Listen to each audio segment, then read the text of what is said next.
Huzurabad ఓటమిపై war room లో AICC సమీక్ష నిర్వహించింది. టీ కాంగ్రెస్ నేతలతో ఏఐసీసీ ఇన్ఛార్జ్ కేసీ వేణుగోపాల్ భేటీ అయ్యారు. సమావేశానికి ఠాగూర్, రేవంత్ రెడ్డి, సిఎల్పీ నేత భట్టి, విహెచ్, దామోదర, షబ్బీర్ అలీ, పొన్నం, మధు యాష్కి హాజరయ్యారు. అయితే ఏఐసీసీ నుంచి జగ్గారెడ్డికి కబురు అందకపోవడంతో ఆయన హాజరు కాలేదు. హుజూరాబాద్ ఓటమిపై సమీక్షించుకుంటున్నామని, టీఆర్ఎస్ బీజేపీ కేంద్రంలో దోస్తీ, రాష్ట్రంలో కుస్తీ చేస్తోందన్నారు రాష్ట్ర పార్టీ వ్యవహారాల ఇన్ఛార్జ్ ఠాగూర్. కాంగ్రెస్ ఓటు బ్యాంకు, ఇంద్రమ్మ ఓటు బ్యాంకు ఎటుపోయిందని ప్రశ్నించారు.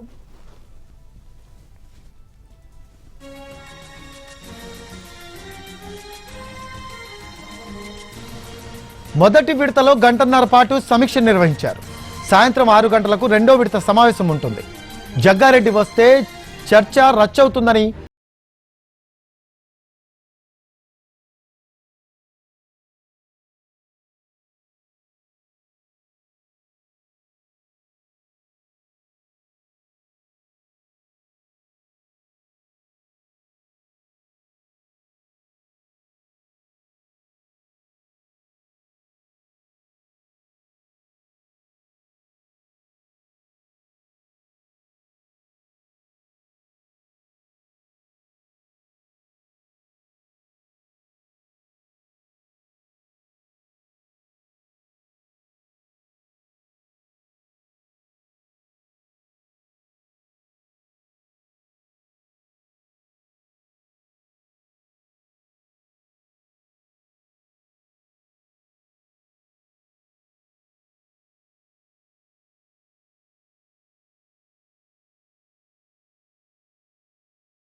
వెళ్లిన నేతలు తమ తీరు మార్చుకోలేదు.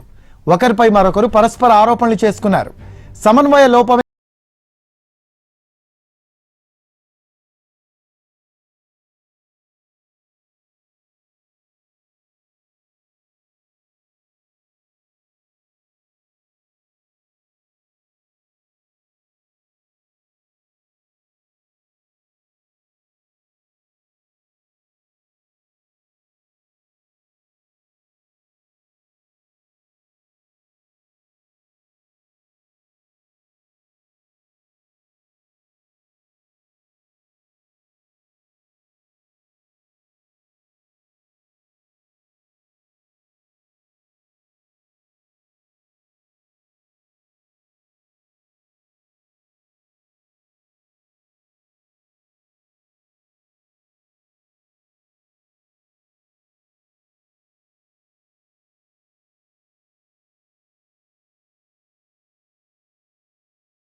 కొంతసేపు క్రితం జరిగినటువంటి ఏఐసీసీ వార్ రూమ్ లో జరిగినటువంటి సమావేశంలో తెలంగాణ కాంగ్రెస్ పార్టీకి సంబంధించినటువంటి సీనియర్ నాయకుల మధ్య మాటల యుద్ధం, మాటల సిగపట్లు జరిగినటువంటి సందర్భాన్ని చూసాం. అలాగే మాజీ పిసిసి చీఫ్ ఉత్తమ్ కుమార్ రెడ్డి, అలాగే మాజీ ఎంపీ పొన్నం ప్రభాకర్ మధ్య జరిగినటువంటి మాటల యుద్ధంలో ప్రధానంగా హుజురాబాద్ ఎన్నికలకు సంబంధించినటువంటి ఓటమిలో నువ్వంటే నువ్వు కారణం అనే అంశాలకు సంబంధించినటువంటి చర్చ జరిగింది. అయితే పొన్నం ఉత్తమ్ కుమార్ రెడ్డి మధ్య జరిగినటువంటి మాటల యుద్ధం అనేది కొంత తీవ్ర స్థాయిలో జరిగింది. కౌశిక్ రెడ్డికి సంబంధించినటువంటి వ్యవహారాన్ని తెర మీదకి తీసుకువచ్చి ఉత్తమ్ కుమార్ రెడ్డిని ఇరుకున పెట్టే ప్రయత్నం జరిగింది. అలాగే పొన్నం ప్రభాకర్ కి సంబంధించినటువంటి ఎపిసోడ్ లో కూడా ఉత్తమ్ తనని ఇరుకున పెట్టే ప్రయత్నం, ఇలా పార్టీకి సంబంధించినటువంటి వైఫల్యాల మీద చర్చ జరగకుండా నాయకులకు సంబంధించినటువంటి పర్సనల్ అంశాల మీద చర్చ జరిగినటువంటి పరిస్థితి అయితే కనపడుతుంది. సమావేశానికి వెళ్ళినటువంటి సమావేశంలో ప్రధానంగా ఓటమికి సంబంధించినటువంటి అంశాల మీద చర్చ జరగకుండా ఎవరు ఏం చేశారు, ఎవరి హయాంలో ఏం చేశారు అనే దానికి సంబంధించినటువంటి దాని మీదనే ఎక్కువ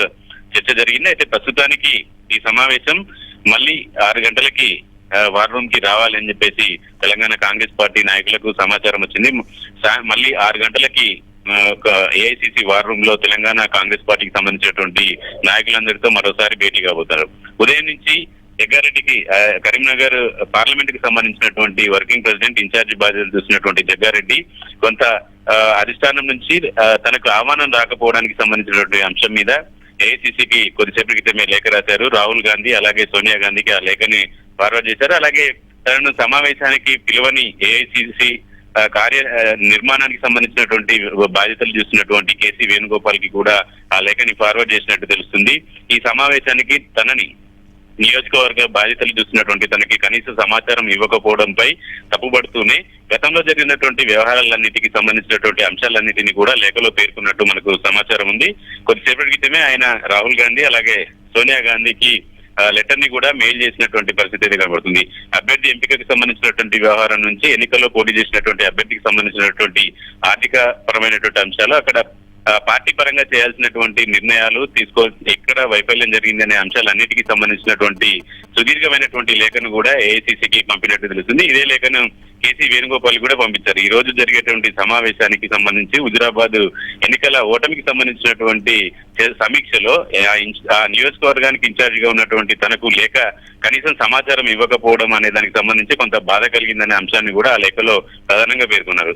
మొదటి విడతగా 11 గంటల నుంచి జరిగినటువంటి ఈ సమావేశంలో వాడివేడిగా సమావేశంలో నాయకుల మధ్య మాటల యుద్ధం ఇది జరిగినటువంటి నేపథ్యంలో మళ్ళీ పూర్తి స్థాయిలో సమీక్ష జరగలేదన్న అభిప్రాయానికి కేసీ వేణుగోపాల్ ఉన్నటువంటి నేపథ్యంలో సాయంత్రం 6 గంటలకి మరోసారి తెలంగాణ కాంగ్రెస్ పార్టీకి సంబంధించినటువంటి ముఖ్య నాయకులందరినీ కూడా వార్ రూమ్ కి పిలిపించారు. అప్పుడు ఆయన హుజురాబాద్ ఓటమికి సంబంధించినటువంటి అంశాల మీద చర్చ జరుగుతుందా, లేదంటే నాయకులు ఒకరిపై ఒకరి ఆధిపత్యం పైచేయి సాధించే ఆరోపణలు ఇలాంటివి జరుగుతాయనేది చూడాల్సింది. అయితే చారి ఇవాల్టి సమావేశానికి సంబంధించి నాకు ఇన్ఫర్మేషన్ ఏమీ లేదు అని చెప్పి జగ్గారెడ్డి వ్యాఖ్యానించినట్టు తెలుస్తోంది. సో దీన్ని మనం ఎలా చూద్దాం చారి?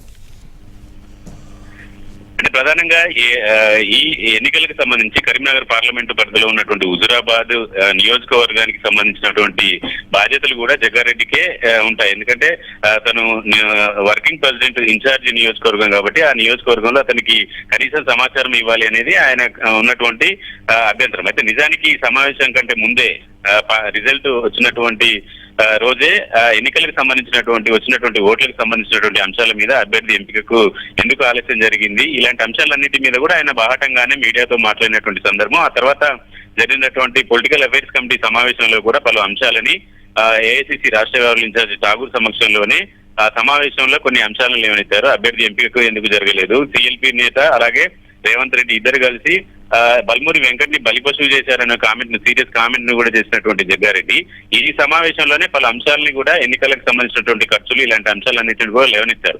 ఆ సమావేశంలోనే రచ్చబాస జరిగింది. అలాగే ఆ సమావేశంలో ఠాగూర్ కి ఒక మాట ఇచ్చారు, ఇకపై పార్టీకి సంబంధించినటువంటి వ్యవహారాలను మీడియాతో మాట్లాడనని చెప్పినటువంటి నేపథ్యంలో ఆయన ఇప్పటి వరకు మీడియాకి వచ్చే ఆలోచనలో లేనట్టు కనపడుతుంది. అయితే ఈ సమావేశంలో మొదటి నుంచి జరుగుతున్నటువంటి వైఫల్యాలకు సంబంధించి ప్రశ్నిస్తారనా, లేదంటే జగ్గారెడ్డిని ఈ సమావేశానికి పిలవకుండా పక్కన పెట్టారా అనే దానికి సంబంధించినటువంటి చర్చ అయితే పార్టీలో జరుగుతుంది. యాజ్ ఏ ఇన్ఛార్జిగా తనని పిలవాల్సి ఉంటుంది. దీనికి సంబంధించినటువంటి అంశాలని మీడియాతో షేర్ చేసుకోకుండా ఆయన నేరుగా కేసీ వేణుగోపాల్ తో పాటు రాహుల్ గాంధీ, సోనియా గాంధీ కూడా లేఖ ద్వారా ఆయన తన అభిప్రాయాల్ని వెలిబుచ్చే ప్రయత్నం చేసినట్టు తెలుస్తుంది. ఎస్ చారి, మాజీ పిసిసి చీఫ్ ఉత్తమ్ కుమార్ రెడ్డి కావచ్చు, ప్రెజెంట్ పిసిసి చీఫ్ రేవంత్ కి సంబంధించి ఇద్దరికి సంబంధించి టార్గెట్ గానే పొన్నం ప్రభాకర్ వ్యాఖ్యలు చేశారని మనం భావించవచ్చు అంటారు. ఎందుకంటే గ్రూప్ రాజకీయాలు సమసిపోతాయి, ఇప్పటికైనా ఒక దారికి వస్తారు అందరూ అని భావించారు. కానీ ఇవి రోజు రోజుకి క్లిష్టమవుతున్న పరిస్థితి. సో ఎలా చూద్దాం మనం దీన్ని? చారి, ఈ రోజు వార్ రూమ్ లో ఉదయం జరిగినటువంటి సమావేశాన్ని కనుక చూస్తే నాయకుల మధ్య సమన్వయపరచాల్సినటువంటి ఈ సమావేశంలో కూడా బాహటంగానే రాష్ట్ర పార్టీ నిర్మాణానికి సంబంధించినటువంటి బాధ్యతలు చూసినటువంటి కేసీ వేణుగోపాల్ మధ్యనే తెలంగాణ ప్రాంతం నుంచి వెళ్ళినటువంటి కాంగ్రెస్ నాయకులు రెండు గ్రూపులుగా విడిపోయారు. ఒకరు ఒకరు ప్రస్తుతం పిసిసి చీఫ్ గా ఉన్నటువంటి రేవంత్ కి అనుకూలంగా ఉంటే మరికొందరు ఉత్తమ్ కుమార్ రెడ్డి అభిప్రాయాలతో ఏకీభవిస్తూ రెండు గ్రూపులుగా చీలిపోయినటువంటి పరిస్థితి అయితే కనపడుతుంది. కౌశిక్ రెడ్డి కాంగ్రెస్ పార్టీ నుంచి ప్రాతినిధ్యం వహించినటువంటి నేపథ్యంలో గతంలో ఈసారి ఎన్నికల ముందు ఆయన పార్టీ మారడము, అలాగే గతంలో పొన్నం ప్రభాకర్ అలాగే ఉత్తమ్ కుమార్ రెడ్డి కౌశిక్ రెడ్డికి సంబంధించినటువంటి ముగ్గురి వ్యవహారాల్లో ఈ కొంత గ్యాప్ అయితే ఉన్నటువంటి పరిస్థితి గతంలో చూసాం. ఆ నియోజకవర్గానికి సంబంధించినటువంటి వ్యవహారాల్లో కూడా కౌశిక్ కి ఎక్కువ ప్రాధాన్యత ఇచ్చారు. అలాగే నిర్మాణానికి సంబంధించినటువంటి అపాయింట్మెంట్స్ కి సంబంధించినటువంటి ఉత్తర్వులకు సంబంధించినటువంటి ప్రతులను కూడా కేసీ వేణుగోపాల్ కి పొన్నం ప్రభాకర్ ఇవ్వడం జరిగింది. అలాగే సమావేశంలో జరిగినటువంటి వ్యవహారం ఒక తీరుగా ఉంటే సమావేశం బయట కూడా సమావేశం కంటే ముందే కేసీ వేణుగోపాల్ కి పొన్నం ప్రభాకర్ లేఖ రాశారు. ఈ ఎన్నికలకు సంబంధించి హుజురాబాద్ ఒకటే కాదు, దుబ్బాకలో జరిగింది, నాగార్జున సాగర్ లో జరిగింది, అసలు జిహెచ్ఎంసీలో 2 సీట్లకు మాత్రమే ఎలా పరిమితం అయ్యాం, ఇలాంటి అంశాలన్నిటి మీద కూడా చర్చ జరగాలని లేఖను రాసినటువంటి ఈ సందర్భంలోనే కాంగ్రెస్ పార్టీలో ప్రస్తుతం ఉన్నటువంటి చీఫ్ రేవంత్ రెడ్డి అలాగే మాజీ చీఫ్ ఉత్తమ్ కుమార్ రెడ్డి మధ్య రెండు గ్రూపులుగా చీలినటువంటి పరిస్థితి అయితే ప్రస్తుతం కనపడుతుంది. సమావేశంలోకి వెళ్ళినటువంటి సగం మంది సభ్యుల్లో కూడా కొందరు ఉత్తమ్ కుమార్ రెడ్డి అభిప్రాయాలను ఏకీభవిస్తే మరికొందరు గతంలో చేసినటువంటి ఎందుకు హుజురాబాద్ ఎన్నికల మీద అంత దృష్టి సారించలేదు, ఈటల రాజేందర్ పార్టీ మారినప్పుడు ఈటల మీద ఎలాంటి నిర్ణయం తీసుకోవాలి, మన పార్టీ స్టాండ్ ఏందనే అంశాలకు సంబంధించి క్లారిటీ ఇవ్వలేదనేది ఉత్తమ్ కు వ్యతిరేకంగా ఉన్నటువంటి వాళ్ళు ప్రశ్నిస్తున్నటువంటి సందర్భం చూసాం. అయితే ఉదయం జరిగినటువంటి ఈ వ్యవహారాలన్నిటి మీద కేసీ వేణుగోపాల్ ఎలాంటి నిర్ణయం తీసుకుంటారు, సాయంత్రం 6 గంటలకు జరిగేటువంటి సమావేశంలోనైనా ఈ నాయకులందరి మధ్య సౌజన్యం కుదురుతుందా, లేదంటే ఏఐసిసిలో వారంలో జరిగినటువంటి ఈ వారంతా తెలంగాణ కాంగ్రెస్ లో మళ్ళీ పీలికలుగా మారిపోతారా, గ్రూపులుగా లీడర్లు మారిపోతారా అనే దానికి బీజం పడిందా అనే చర్చ కూడా జరుగుతుంది. మొత్తానికి ఢిల్లీకి వెళ్ళినటువంటి కాంగ్రెస్ నేతలు కలిసి వస్తారా, లేదంటే మళ్ళీ గ్రూపులుగా విడిపోయి ఇదే ఘర్షణ వాతావరణాన్ని కాంగ్రెస్ పార్టీలో కంటిన్యూ చేస్తారా అనేది చూడాలి. Thank you Chari.